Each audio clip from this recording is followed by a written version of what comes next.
평생의 목숨은 초로와 같고 조국의 앞날은 양양하도다. 이 몸이 죽어서 나라가 산다면 아이슬같이 기꺼이 죽으리라. 죽는 날까지 하늘을 우러러 한 점 부끄러움이 없기를. 그리고 나에게 주어진 길을 걸어가야겠다. 평생의 목숨은 초로와 같고 조국의 앞날은 양양하도다. 이 몸이 죽어서 나라가 산다면 아이슬같이 기꺼이 죽으리라. 죽는 날까지 하늘을 우러러 한 점 부끄러움이 없기를. 그리고 나에게 주어진 길을 걸어가야겠다.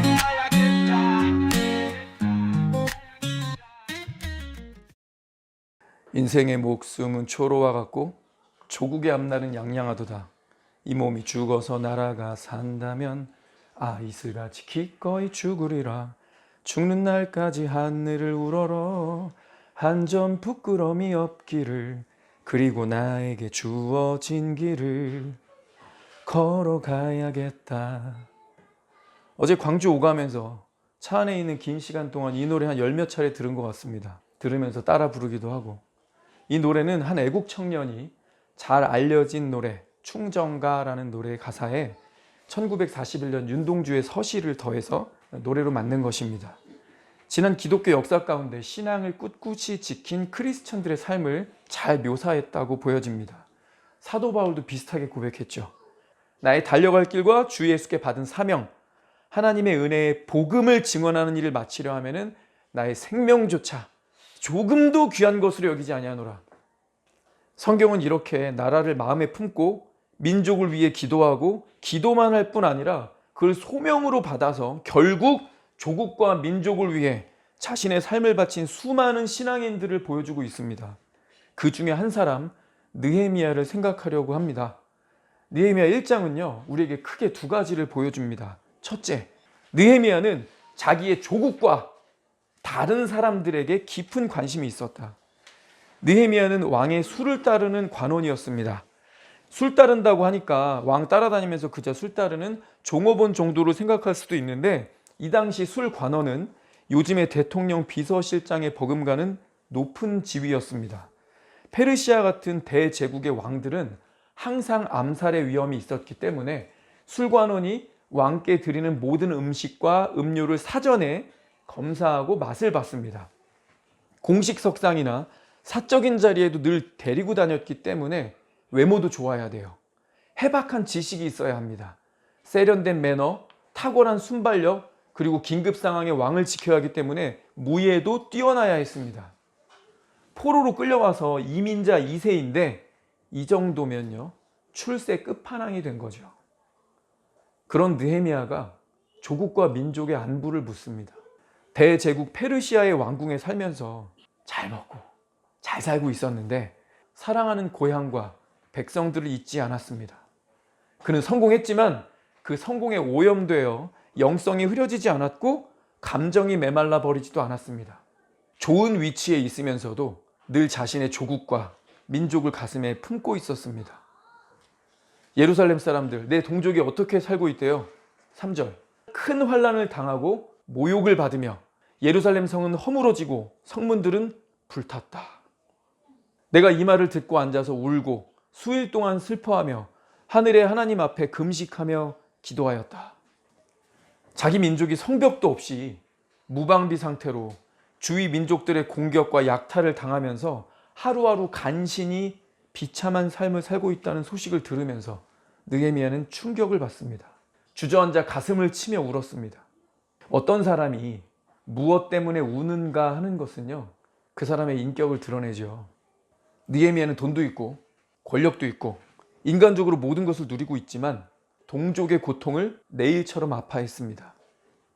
수일 동안 밥도 못 먹고 통곡하며 기도했다는 것은 그가 동족과 조국을 위해 어떤 마음인지 그 진정성을 느끼게 해줍니다. 우리가 윤 대통령 보면서 깨달은 게 이거죠. 느헤미야랑 비슷해요. 그는 대통령으로서 권력의 정점에 있었습니다. 적당히 외교하고 적당히 야당이랑 타협하면서 대통령직 그냥 그 정도로 수행하다가 물러나면 대통령 예우 받으면서 남은 여생 편안히 보낼 수 있었습니다. 그런데 윤 대통령은 중국과 북한에 부역하는 반국가 세력, 민생을 파탄내는 민주당, 거짓 선전선동으로 국민의 눈과 귀를 가리는 언론 기득권 세력과 맞서 싸우고자 일어났습니다. 부정선거로 국민의 주권과 자유를 빼앗은 이 반국가 세력으로부터 국민을 지키고 국민을 깨우고자 비상한 결단을 내린 겁니다. 민주당과 그에 부역하는 경찰, 검찰, 법원 세력이 대통령 체포하려고 관저에 들이닥쳤을 때 공수처 직원 40여 명, 수백 명의 경찰 병력 외에도 대통령이 무슨 범죄자야? 가장 강하기로 알려져 있는 강력계 형사로만 차출해서 1000여 명을 동원해서 들이닥쳤죠. 경호처 직원 400명 정도인데 이 불법 집행이니까 대통령이 얼마든지 무기를 사용해서 막을 수는 있었습니다. 근데 대통령 말, 적은 경호처 인력으로 저들을 막으려면 양측 다 큰 물리적 충돌이 있을 수밖에 없다. 경호처 직원이나 경찰, 형사 모두 우리 국민이고, 전 여기서 감동적이었는데 대부분이 30, 40대 가정이 있는 사람들이다. 그들을 다치게 할 수 없다. 그냥 내가 나가겠다. 스스로 관저에서 나와 체포당하셨죠. 국민을 생각하는 그분의 진정성이 입증되지 않았습니까? 이것을 본 많은 국민들이 점점 깨어나고 있습니다. 그 중에 하나가 전한길 선생님이죠. 연봉 60억에 편하게 명예롭게 안정되게 살 수 있고 나라 망하면 그 돈 들고 잘 사는 나라로 망명 가도 돼요. 근데 이건 아니다. 내가 가르친 제자들에게 부끄럽다. 나라가 살아야 직장도 있고 가정도 있는 거 아니냐. 법치가 무너지고 정의가 무너지는데 어찌 두 손 두 발 놓고 나 혼자 편하게 있으랴. 그리고 뛰쳐나온 거 아닙니까? 느헤미야는 높은 지위, 높은 연봉, 안정된 생활이었지만 자기 민족과 조국을 향한 애국심으로 삶의 안전지대를 뛰쳐나왔습니다. 그리고 민족과 조국을 위해 자신을 기꺼이 던진 거죠. 윤 대통령이나 전한길 선생님 같은 분도 그렇고요. 너무도 감사하게도 많은 분들이 깨어나 이 대열에 합류하고 있습니다. 오늘 저와 여러분, 우리 역시 느헤미야와 같이 행동해야 합니다. 내가 속한 나라에 깊은 관심을 가지고 나라를 위해 간절히 기도하며 나라의 법치가 무너지고 불법이 만연할 때 진실의 목소리를 내며 투쟁해야 합니다.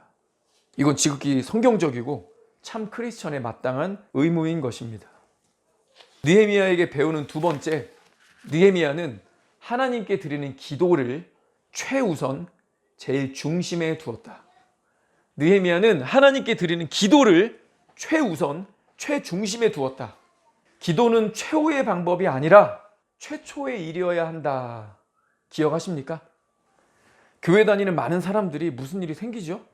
그럼 이것저것 다 해보고 나서 안 될 때 마지막 수단으로 기도하는 경우가 적지 않습니다. 예수님보다 자신이 늘 앞서려고 하는 고질적인 습관이죠. 내가 해볼 거 다 해보고 내 인맥, 내 돈, 내 지력, 내 경험, 내 아이디어 할 수 있는 데까지 다 해보고 그래도 안 되면 기도해봐야겠다. 이렇게 기도를 최후의 수단으로 둔다는 거죠. 그런데 느헤미야는요, 최초의 일을 기도에 두었습니다. 느헤미야서가 13장으로 되어 있는데요. 총 13장 중에 12번이나 느헤미야의 기도가 실려 있습니다. 기도로 시작해서 기도로 끝난다는 거죠. 그는 인간적으로 탁월한 실력과 인맥을 갖추고 있으면서도 순간순간 100% 하나님께 기도하면서 하나님의 도움을 구했습니다. 현실을 직시했으면 그걸 가슴에 품고 하나님 앞에 나가야 됩니다. 문제 앞에 고민하고 그 문제 때문에 분노만 하면 아무 소용없습니다. 전능자 하나님 앞에 쏟아내며 기도로 나가야 합니다. 나 혼자 겪는 힘든 문제든 국가적인 중차대한 사안이든 어떻게 기도해야 하는지 3가지로 우리에게 알려주고 있습니다. 첫째, 하나님이 누구신가에 대한 선언에서 시작해야 한다. 하나님이 누구신가에 대한 선언. 느헤미야는요, 하나님이 누구신지 먼저 믿음으로 선포합니다. 크고 두려우신 하나님, 언약을 지키시며 긍휼을 베푸시는 주여 간구하나이다. 내가 기도하는 대상, 내가 엎드려 간구하는 이분이 누구신가?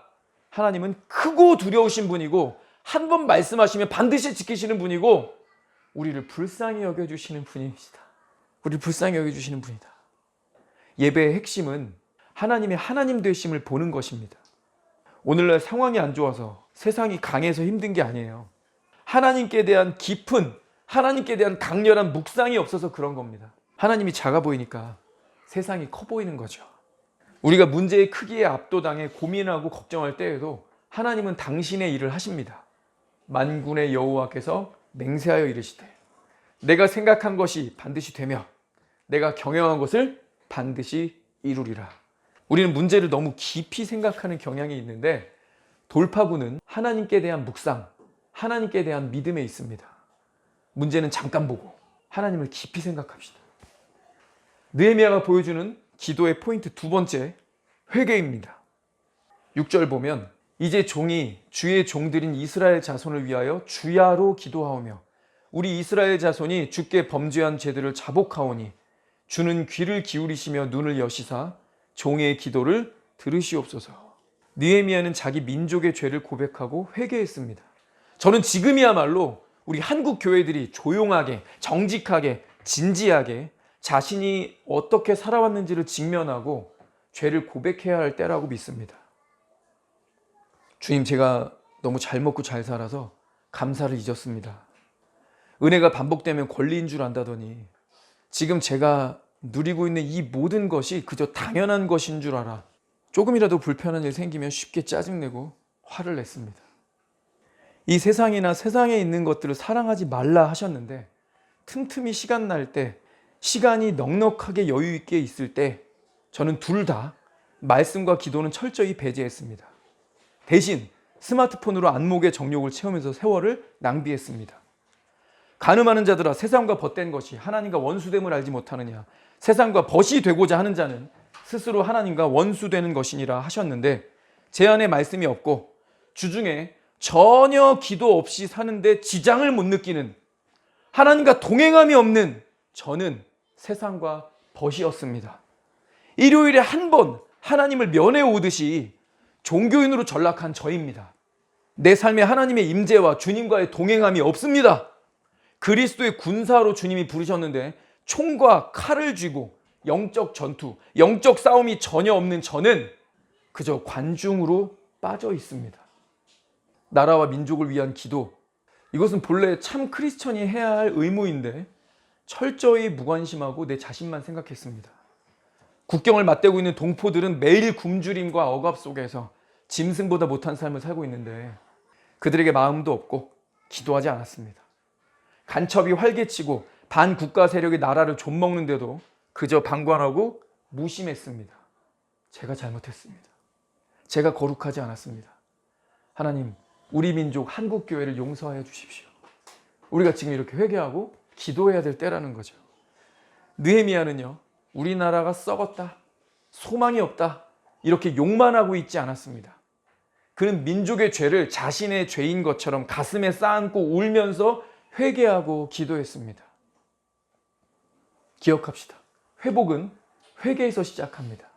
돌파구는 언제나 회개에서 시작합니다. 느헤미야가 보여주는 기도의 세 번째 포인트, 간구, 구체적인 기도입니다.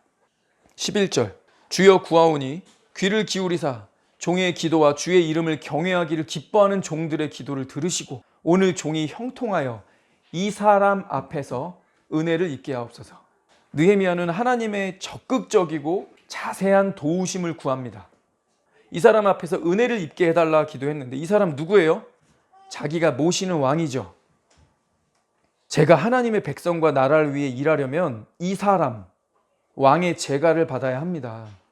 예루살렘 가서 무사히 성벽을 재건하려면 왕이 필요한 물자를 대줘야 하고 친위 부대를 파견해서 권위를 세워줘야 하고 주위의 적들로부터 보호해줘야 합니다. 제가 나라와 민족을 위해서 기도하면서 주님이 제게 믿음과 용기와 꿈을 주셨는데 은혜가 필요합니다. 이 사람, 아닥사스다 왕 앞에서 은혜를 입게 해주세요. 잠언 21장에 이렇게 말합니다. 여호와께서 왕의 마음을 바꾸시며 그 생각의 방향을 도랑물처럼 마음대로 바꾸신다. 자, 여호와께서 왕의 마음을 다스리시며 그 생각의 방향을 도랑물처럼 마음대로 바꾸신다. 누가요? 여호와께서. 말씀 붙들고 기도하는 거죠. 히브리서 13장 8절. 예수 그리스도는 어제나 오늘이나 영원토록 동일하시니라. 느헤미야에게 역사하신 하나님께서 오늘 저를 통해 역사해 주십시오. 제 앞에 있는 이 사람, 저를 자주 만나는 이 사람, 저랑 시간을 정기적으로 보내는 이 사람 앞에 은혜를 입게 해주십시오. 제 입을 열어 이 사람에게 진리를, 진실을 전하게 하시며 이 사람의 마음을 변화시켜 주십시오. 우리도 느헤미야 같이 기도해야 합니다. 국대떡볶이 김상현 대표가 며칠 전에 공산주의를 이기는 방법이라는 제목으로 짧은 2분 30초짜리 영상을 올렸습니다. 아니, 우리가 지금 공산주의 사상을 따르는 이 반국가 세력이랑 싸우고 있는데 공산주의를 이기는 방법 2분 30초짜리. 와우, 뭘까? 궁금하지 않으세요? 우리가 성경에서 이미 여러 차례 확인했던 바입니다. Speaking the truth. 말하는 것입니다. 공산주의를 이기는 방법, 말하는 것입니다. 누군가에게 말해야 한다는 거예요. 성품이 말보다 더 크게 말한다. 삶으로 보여주겠다. 삶으로 본이 되겠다. 이렇게 말하는 분들 많은데 맞습니다. 틀린 게 아닙니다. 덕이 되고 좋은 겁니다. 성경적 가르침이에요. 꼭 필요한 겁니다. 그런데 오해하지 말아야 하는 것은요, 어느 한쪽을 띄우고 어느 한쪽을 틀렸다라고 말하는 게 아니에요. 삶으로 본이 되고 삶으로 말하겠다. 삶으로 교화시키겠다. 그렇게 하세요. 그런데 구두로 말하는 것도 해야 합니다. 성경은 삶으로 살아내라. 빛과 소금처럼 삶으로 살라고 말하면서 동시에 구두로 입을 열어 진리를 증언해라. 진실을 전파하라고, 진실을 입으로 말하라고 명령하고 있습니다. 둘 다 해야 해요. 둘 다. 삶으로 말하는 건요, 어쩌면 매우 제한적입니다. 내 삶과 엮여있지 않은 사람들에게 어떻게 삶으로 말해요? 유튜버들은 어떻게 말합니까? 내 삶이랑 하나도 엮여있지 않은데. 구두로 말해야죠. 입으로든 삶으로든 둘 다 말해야 하는데 복음은 입으로 말해야 합니다. 진실은 입으로 말해야 합니다. 성경은 믿음은 들음에서 난다라고 원리를 말했죠. 반복해서 진실을 말하고 반복해서 진리를 들려줘야 합니다. 그것이 공산 세력과 싸워 이기는 법입니다. 우리가 어떻게 문영배, 이미선, 정계선, 마은혁, 정정미, 우리가 이런 사람 이름을 어떻게 알까요? 반복해서 누군가 말했으니까. 그들의 이름뿐 아니라 그들의 편파 판정과 그들의 됨됨이와 그들이 뒤에서 어떤 추악한 행동들을 했는지 누군가 말해왔으니까 우리가 알고 있는 거예요.